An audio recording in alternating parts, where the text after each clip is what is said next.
Good morning, people. Good morning, ladies and gentlemen. Good morning, Yahweh, Yeshua Adonai Elohim, Baruch atah Adonai Yahweh, Yeshua, Baruch atah Adonai Shalom. We thank you for your clarity. We thank you for your word. We thank you for opening up your word and showing us your word as always, Yahweh. We ask that you do that today and remind us of your word as we go through the day. In your name, Lord Jesus, we pray. Amen.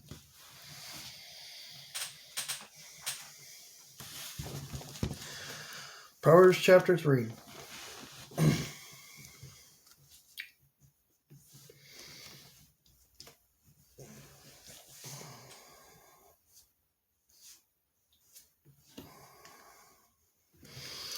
My son, forget not my law, but let thy heart My son, forget not my law, but let thy heart keep my commandments. For length of days and long life and peace shall they add to thee. Let not mercy and truth forsake thee. Bind them about thy neck. Write them upon the table of thy heart. So shall thou find favor and good understanding in the sight of God and of man. Trust in the Lord with all thy heart, and lean not unto thine own understanding. In all thy ways acknowledge him, and he shall direct thy paths. Be not wise in thine own eyes. Fear the Lord, and depart from evil. It shall be health to thy navel and marrow to thy bones. Honor the Lord with thy substance, and with thy firstfruits of all thine increase. So shall thy barns be filled with plenty, and thy presses shall burst out with new wine. My son, despise not the chastening of the Lord, neither be weary of his correction. For whom the Lord loveth, he corrects, even as a father the son in whom he delights.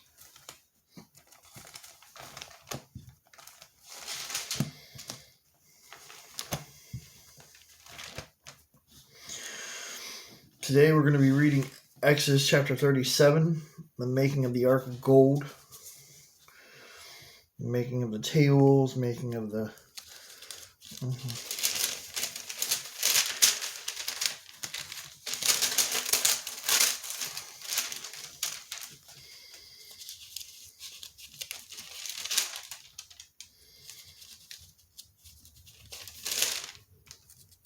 This is why people have such a hard time reading it, is because they go through this and they can't read it because they get stuck on, hey, this is this and this is this. They get bored. Well, I'm going to look at why we're making these things. So the first thing is the ark of gold. And Beelzebub made the ark of smitten wood. 2 cubits and a half was the length of it, and a cubit and a half the breadth of it, and a cubit and a half the height of it. And he overlaid it with pure gold, within and without, and made a crown of gold to it round about. He cast it 4 rings of gold to be set by the 4 corners of it, even 2 rings upon the one side of it, and 2 rings upon the other side of it. And he made staves of smitten wood, and overlaid them with gold. And he put the staves unto the rings by the sides of the ark to bear the ark. And he made the mercy seat of pure gold. 2 cubits and a half was the length thereof, and 1 cubit and a half the breadth thereof. And he made 2 cherubims of gold, beaten out of one piece. Made he them on the 2 ends of the mercy seat. 1 cherub on the end of this side, and on another cherub, and on the other end of the side. And the mercy seat made he the cherubims on the 2 ends thereof. And the cherubims spread out their wings on high, and covered with their wings over the mercy seat with their face one to another. Even the mercy seat were the faces of the cherubim. And making of the table. And he made the table of smitten wood. 2 cubits was the length thereof, and a cubit breadth thereof, and a cubit and a half the height thereof. And he overlaid it with pure gold, and made thereunto a crown of gold round about. Also he made unto a border of a handbreadth round about, and made a crown of gold for the border thereof round about. And he cast it 4 rings of gold, and put the rings upon the 4 corners that were in 4 feet thereof. Over against the border were the rings the places of the staves to bear the table, and he made the staves of smitten wood, and overlaid them with gold to bear the table. And he made the vessels which were upon the table, his dishes, and his spoons, and his bowls, and his covers to covers with all of pure gold. And he made the candlesticks of pure gold, of beaten work made he the candlesticks of shaft, and his branch, his bowls, his knobs, and his flowers were the same, and 6 branches going out of the side.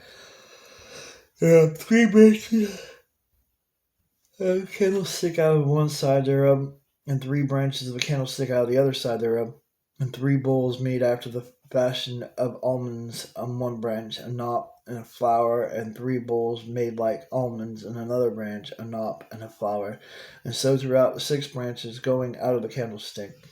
And in the candlestick were 4 bowls made like almonds, his knops and his flowers, and a knot under 2 branches of the same, and a knot under 2 branches of the same, and a knot under 2 branches of the same, according to 6 branches going out of it. Their knops and their branches were of the same. All of it was one beaten work of pure gold. And he made his 7 lamps, and his 7 snuffers, and his censers of pure gold. Of the talent of pure gold made he it, and all the vessels thereof. And he made the incense altar of smitten wood. The length of it was a cubit, and the breadth of it a cubit. It was a four square of the cubits. The 2 cubits was the height of it, and the horns thereof were the same. And he overlaid it with pure gold, both the tops of it and the sides thereof round about, and the horns of it also he made unto it a crown of gold round about. And he made 2 rings of gold for it under the crown thereof, by the 2 crowns of it, upon the 2 sides thereof, to be places for the staves to bear.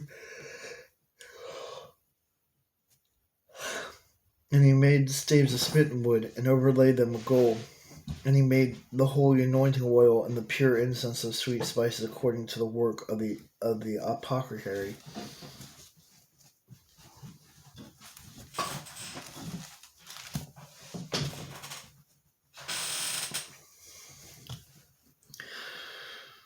So why are they doing all this? Why are they building the ark? Why are they building the table? Why are they building this stuff? For God to have a place to rest. For God to have a place that he could sit down and it could be holy, because God does not stand on unholy ground. God purifies the ground he stands on, and it becomes holy. But why is he then saying, hey, I want an ark to sit on, I want a throne to sit on? Because he is king and he's God, and he wants his rule to be respected. So he built a throne. And this throne is the Ark of the Covenant. But the Ark of the Covenant was replaced by the human heart. That was the prophecy. That was what Jesus did. That's what God did when he came to earth and died on the cross for our sins. The heart took the place of the ark. That's a big ordeal.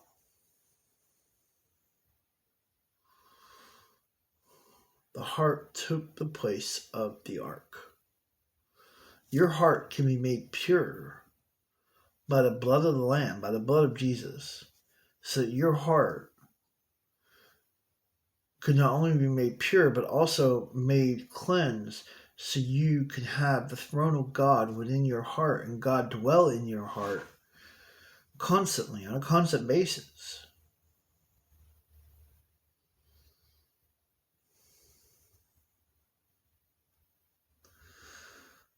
His dwelling is peace. His dwelling is, it teaches you, it blesses you, it is salvation.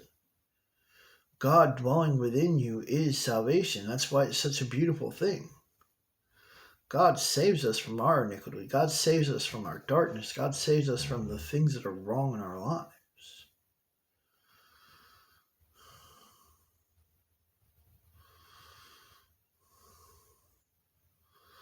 But first, we must call upon the Lord to be saved.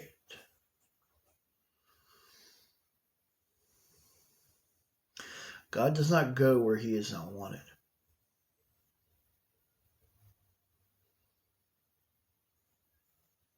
As some people have to realize. God does not go where God is not wanted.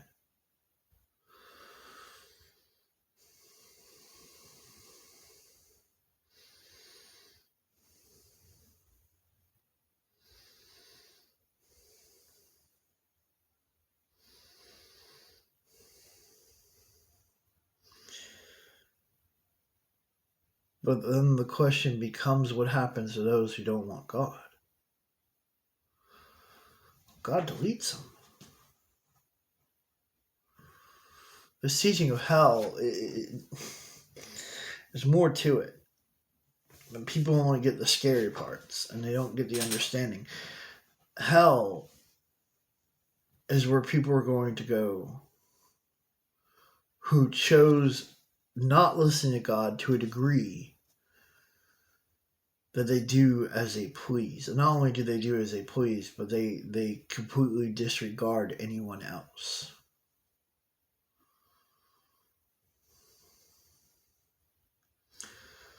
But it surpasses that. They're going to be deleted. There's going to be no more existence for those who do not want to have God in their lives. Because without God, you cannot exist. That's what the fallen angels are finding out.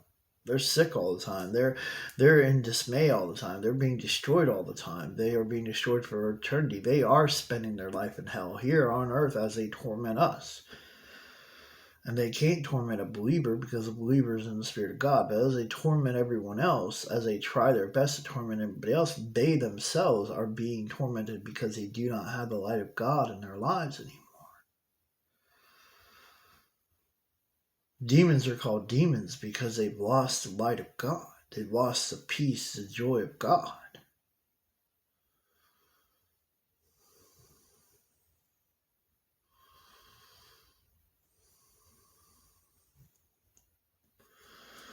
God is making it very, very clear that if you don't choose me, you're not choosing life. And the reason it's that way is because he has to have a perfect establishment. He has to have righteousness. He has to have things right. Why? Because if he has things wrong, then we're going to live in the wrong. But we have things right. We're living in perfect righteousness. That's why salvation is such a big deal. That's why repentance is such a big deal. Because we ourselves are repenting of what is going on. What we think is right and wrong. What we think to be right. And we're going to God and saying to God, teach us what is right and wrong. Teach us the truth. And God says, okay, I'll teach you the truth. Those who live in the lie don't have any information of what's really going on. As we saw yesterday in the sham trial that went on in New York yesterday. We saw the fact that the majority of people just don't know what's going on because they won't live in the truth. And the majority of people who are living in the truth are waking up, and it's looking really, really bad for someone who just committed heresy to our land. I'm going to arrest my opponent.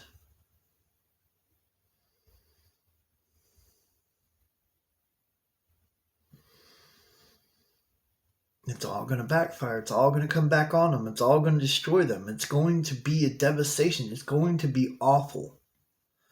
Just as it's going to be awful in the last day.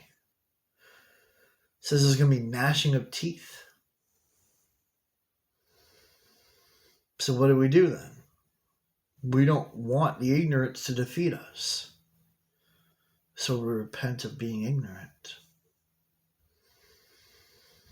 And we ask for salvation.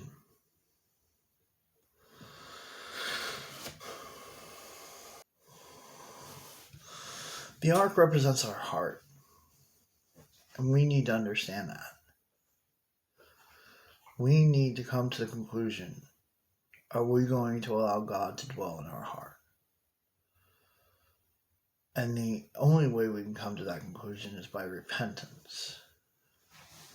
Repentance allows us to investigate what's really going on. A lot of people don't know that, but that's the true repentance. You now have freedom to find out what's really going on. So let's say the sinner's prayer. Lord Jesus, forgive us of our sins. We repent of who we once were, and we ask for your salvation, Lord Jesus. We ask for you to save us so we can know the truth, so we can know you more than we already know.